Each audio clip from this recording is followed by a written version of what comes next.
ஆண்டவராக இயேசு கிறிஸ்துவின் நாமத்தில் என் அன்பின் வாழ்த்துக்கள். இந்த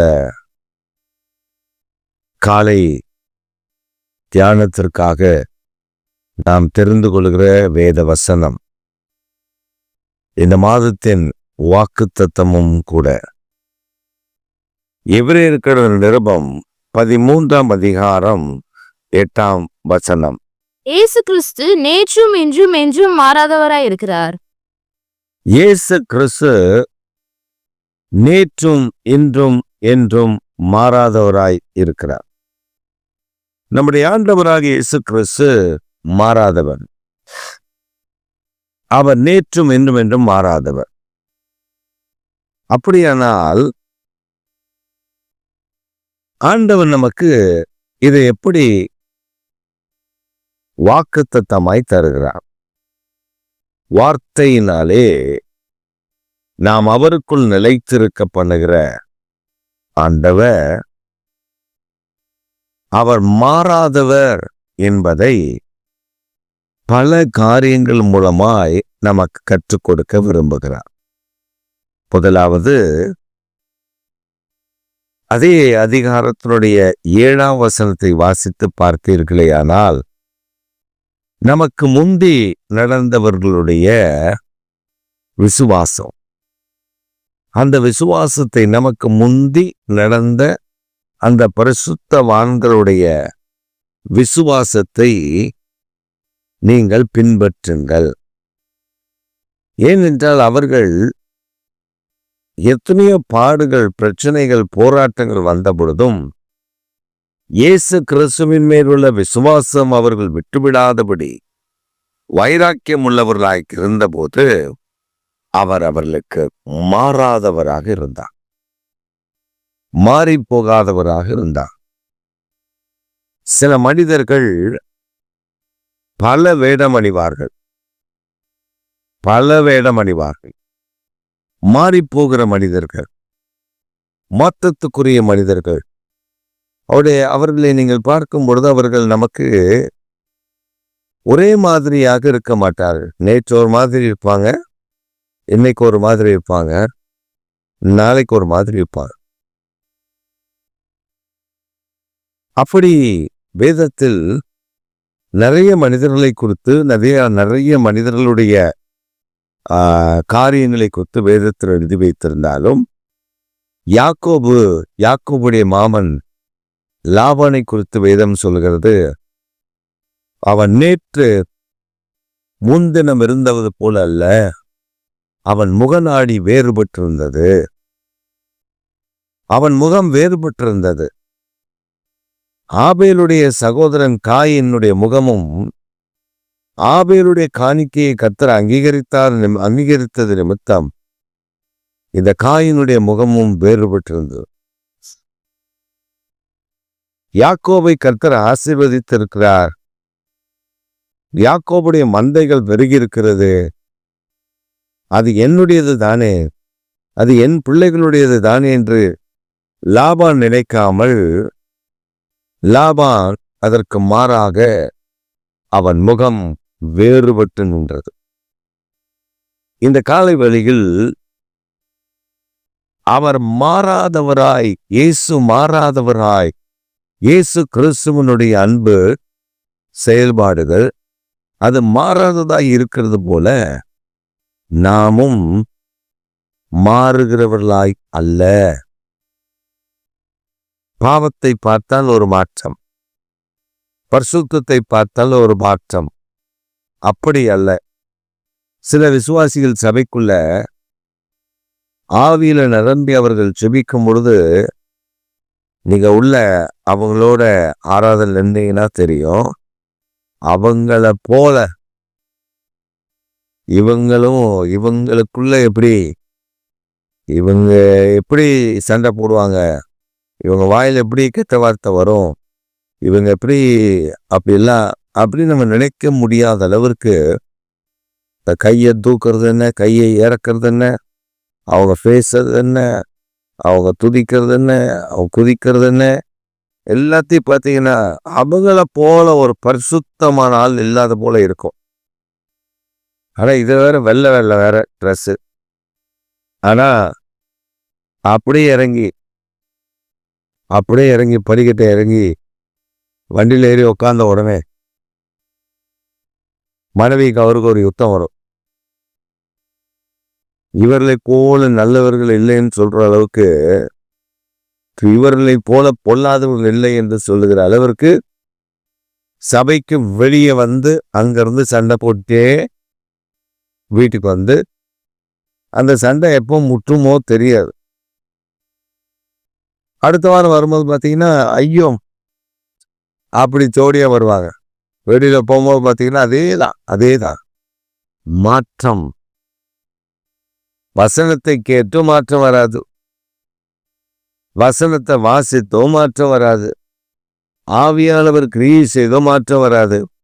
ஆனா ஆவியானவர் இந்த காலை வேளையில் நம்மோடு கூட பேச விரும்புகிற ஒரு காரியம், அவர் இயேசு நேற்றும் என்றும் மாறாதது போல ஆண்டவருடைய சுபாவத்திற்குள் அழைக்கப்பட்டு, விசுவாசத்திற்குள் அழைக்கப்பட்டு, அவர் மேல் நம்பிக்கை வைத்து அவரை சார்ந்திருக்கிற கர்த்தருடைய பிள்ளைகளும் அவரை பற்றும் விசுவாசத்தில் அவர்கள் மாறி போகிறவர்களாய் இல்லாதபடி உறுதியாய் நிற்கிறவர்களாய் நான் மாற்றுகிறவர் என்று கர்த்தர் இங்கே வெளிப்படுத்துகிறதை நாம் காண முடியும்.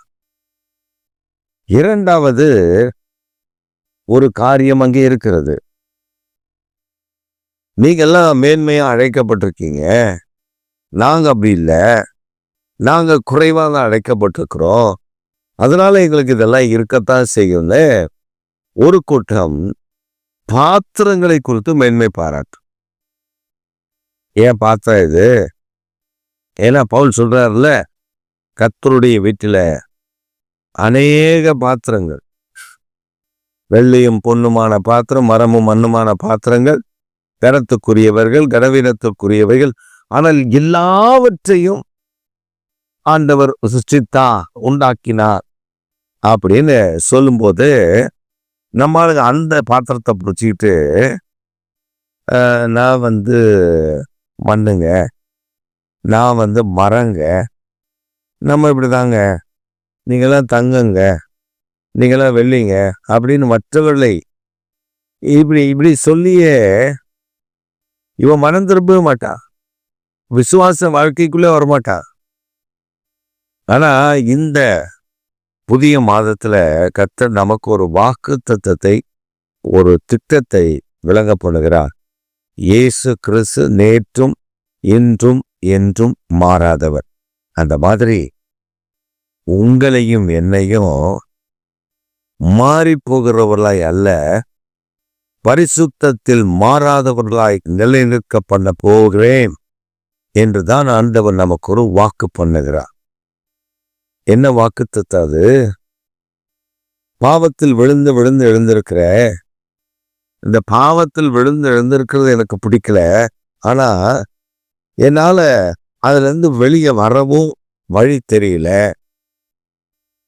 நான் எவ்வளவு ட்ரை பண்ணி பார்த்துட்டேன், ஆனா இந்த பாவத்திலிருந்து எனக்கு ஒரு விடுதலை இல்லை அப்படின்னு சில சொல்லுகிறதை நான் கேட்டிருக்கிறேன்.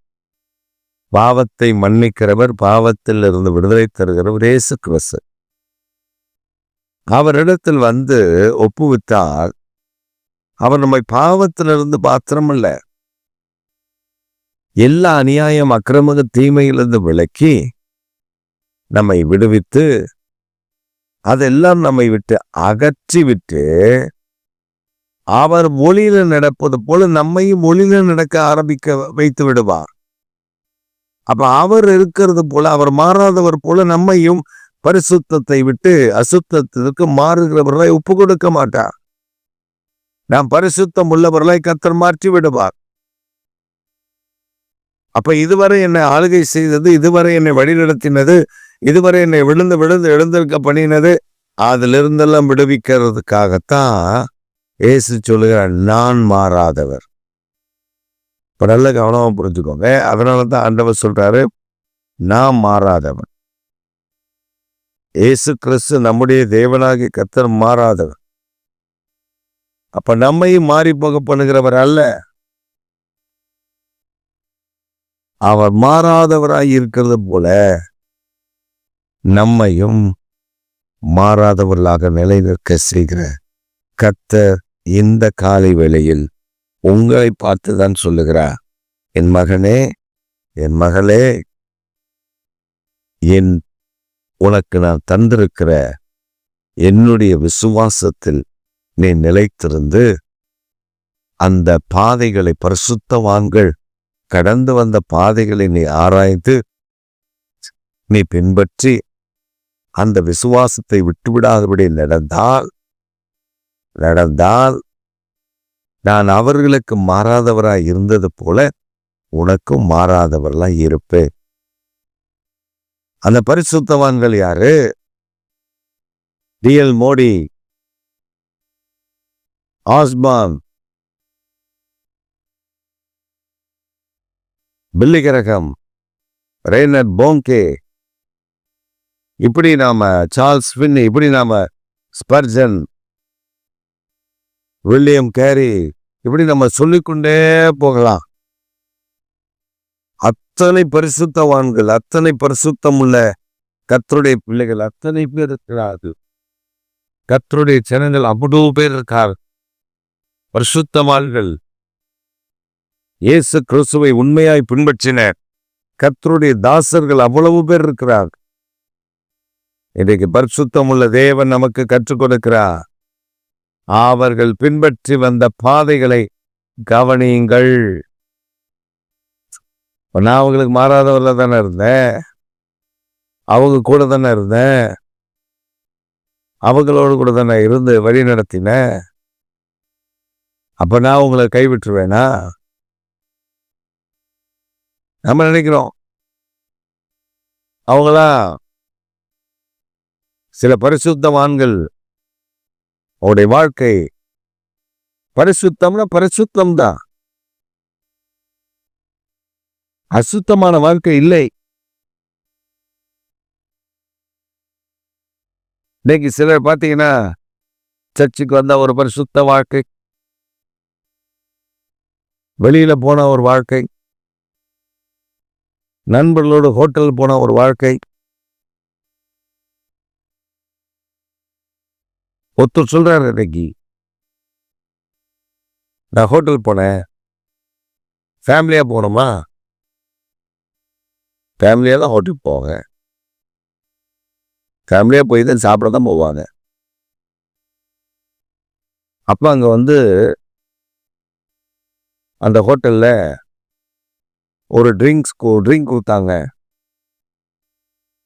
அது குடிச்சதுக்கு அப்புறம் தான் தெரியும் அது பிஆர்னு. எங்க கூட வந்திருந்த எங்க வீட்டில் இருக்க 1-2 பேர் அதை திரும்ப திரும்ப ஆர்டர் பண்ணி குடிச்சே இருக்காங்க. அவங்க சொல்றாங்க, தெரியாம ஒரு நேரம் குடிச்சிட்டோம், அப்புறம் என்ன, கொஞ்சம் நினைச்சிட்டோம், முழுசும் நினைச்சிருவோம் அப்படின்னு குடிச்சிட்டு காலையில வீட்டில் படுத்து தூங்கி காலையில் எழுந்தா எல்லாம் சரியாயிரும். இந்த ஆட்கள் சபைக்குள்ள நின்றுக்கிட்டு பரிசுத்தத்தை பத்தி பேசும். தண்ணி அடிக்கிறது எங்களுடைய பாரம்பரியம் சொல்லும். எங்க நாட்டில் அப்படி தண்ணி அடிக்கணும் அப்படின்னு சொல்லும். வேதத்தில் அப்படிதான் ஆண்டவர்கிட்டே ஒருத்த ஆர்கியூமெண்ட் பண்ணா. அவர் சொன்னா, திராட்சை ரசம், திராட்சை குலைகள், இதெல்லாம் இஸ்ரவேல்ல ஆண்டவர் சாப்பிட கொடுத்துருக்காரு. தேவனாகிய கர்த்தர் எங்களுக்கு அதை ஆசீர்வாதம் தந்திருக்காரு. அது எப்படி நாங்கள் சாப்பிடாம இருக்க முடியும்? இஸ்ரவேல் ஜனங்கள் யாராவது சாப்பிடாம இருப்பாங்களா? அப்ப ஆண்டவர் சொல்றாரு, எரேமியாவே இந்த இடத்துக்கு போ, அங்க ஒரு கூட்டத்தார் இருப்பாங்க, அந்த கூட்டத்தார் கூடாரங்களில் வாசம் பண்ணுவாங்க, திராட்சை ரசத்தை திராட்சையினால செய்யப்பட்ட ஒன்றையும் அவர்கள் தொடுவதில்லை. எரேமியா போய் பார்க்கிறாரு. அதே போல ஒரு கூட்டத்தா அவர்களை கேட்கிறாரு, என்னப்பா திராட்சை ரசத்தினால செய்யப்பட்டதுல ஒண்ணு சாப்பிட மாட்டீங்களா? சாப்பிட மாட்டாங்க. கூடாரங்கள தான் ஆமா, கூடாரங்கள தான் குடியிருப்போம். ஏன் அப்படின்னு கேட்டப்ப அவங்க சொல்றாங்க, என் தகப்பனா எங்களுக்கு ஒரு கட்டளை விதித்தான். நாம தேவனுக்கு தேவனுடைய பணிவிடை, தேவனுடைய நாமத்தை உயர்த்துகிற ஜனங்கள். அதனால ஆண்டவர் மோசே கிட்ட சொல்லியிருக்காரு, இதெல்லாம் நீ செய்யக்கூடாதுன்னு. கூடாரங்கள்ல தான் வாசம் பண்ணணும்னு சொல்லியிருக்காரு. அதனால உனக்கு தலைமுறை தோறும் நீங்க கூடாரங்கள்ல வாசம் பண்ணணும். திராட்சை செடியினால செய்யப்பட்ட ஒன்றும் உங்கள் வாய்க்குள்ள போவதில்லை. அவர் சொல்லிட்டு அவங்க தகப்பன்னா அது எத்தனை தாத்தாவும் தெரியாது, சொல்லி சேர்த்து போயிட்டாரு. ஆனா எரேமியா காலத்துல சிறையிருப்புக்கு போகிற காலத்துல, சிறையிருப்புக்காக நேபுகாத்நேச்சர் வரப்போகிற காலத்துல ஆண்டவர் சொல்றாரு, அவன் தகப்பன் சொன்ன வார்த்தையை இந்த பிள்ளைகள் இதுவரை கேட்டு நடந்து கொண்டிருக்கிறார்கள். இனியும் அவர்கள் அதில் இருப்பார்கள். நீ போய் அவளை விசாரித்து பார் என்றார். எரேமியா போய் விசாரிக்கிறான். அதிர்ச்சி அடைஞ்சு போறான். என்ன ஆண்டவரே, என் ஜனங்களோ நான் அவர்களுக்கு கொடுத்த காரியத்தை அந்நிய காரியமாக எண்ணினார்கள். இப்படிதான் நிறைய நடக்குது இல்ல? ஆண்டோடைய வார்த்தையா நினைக்காம அந்நிய காரியங்களை எண்ணிட்டோம். அதுலதான் நிறைய நஷ்டம். இன்னைக்கு ஆண்டவன் நம்மகிட்ட சொல்ல விரும்புகிற, நமக்கு கற்றுக் கொடுக்க விரும்புகிற ஒரு காரியம் என்ன தெரியுமா? நான் உன்னை ஆசீர்வதிப்பேன்னு சொல்லிட்டா மாறுவேனா? நான் உன்னை உயர்த்துவேன்னு சொன்னா மாறுவேனா? நான் உன்னை மேன்மைப்படுத்துவேன்னு சொன்னா மாறுவேனா? மனிதர்கள் பச்சைமந்தி மாதிரி மாறுகிறவர்கள். இங்க ஒண்ணு சொல்லுவான், இன்னொரு இடத்துல வேற ஒண்ணு சொல்லுவான். பிரார்த்தனை பயங்கரமா பண்ற நிறைய மனிதர்களை நீங்க பார்க்க முடியும். ஆனா ஆண்டவர் மாம்சமான மனிதர் அல்ல, நாசித சுவாசமுள்ள மனுஷனை நம்புவதை பார்க்கலாம் கர்த்தர் மேல் பற்றுதலாய் இருப்பதை நலம் என்று சொல்லப்பட்டிருக்கிறது.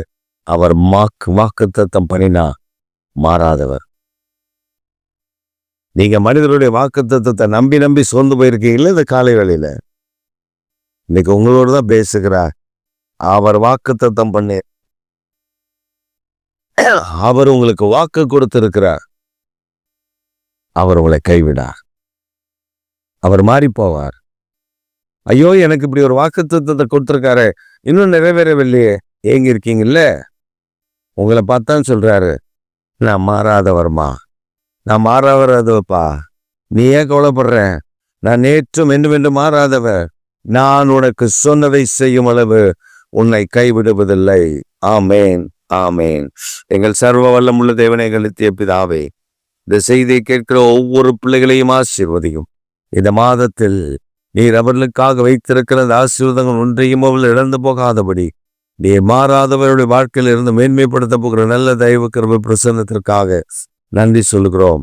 ஒவ்வொரு பிள்ளைகளையும் ஆசீர்வதித்து இந்த மாதம் முழுவதும் நன்மையினாலும் கிருபையினால் நிரப்பி எல்லாவற்றிலையும் எல்லா குறைவுகளையும் கர்த்தர் நிறைவாக்கி ஆசீர்வாதத்தினால் நன்மையினால் முடிசூட்டி உங்க தயவை விளங்க பண்ண வேண்டும் என்று நாங்கள் ஜெபிக்கிறோம். இயேசு கிறிஸ்துவின் நாமத்தில் ஜெபிக்கிறோம், ஜீவனுள்ள நல்ல பிதாவே. ஆமேன், ஆமேன். என் ஆத்துமாவே கர்த்தரை ஸ்தோத்திரி, என் முழு உலகமே பரிசுத்தமுள்ள நாமத்தை ஸ்தோத்திரி. என் ஆத்துமாவே கர்த்தரை ஸ்தோத்திரி, கர்த்தர் செய்த சகல உபகாரங்களையும் மறவாதே. ஆமேன், ஆமேன்.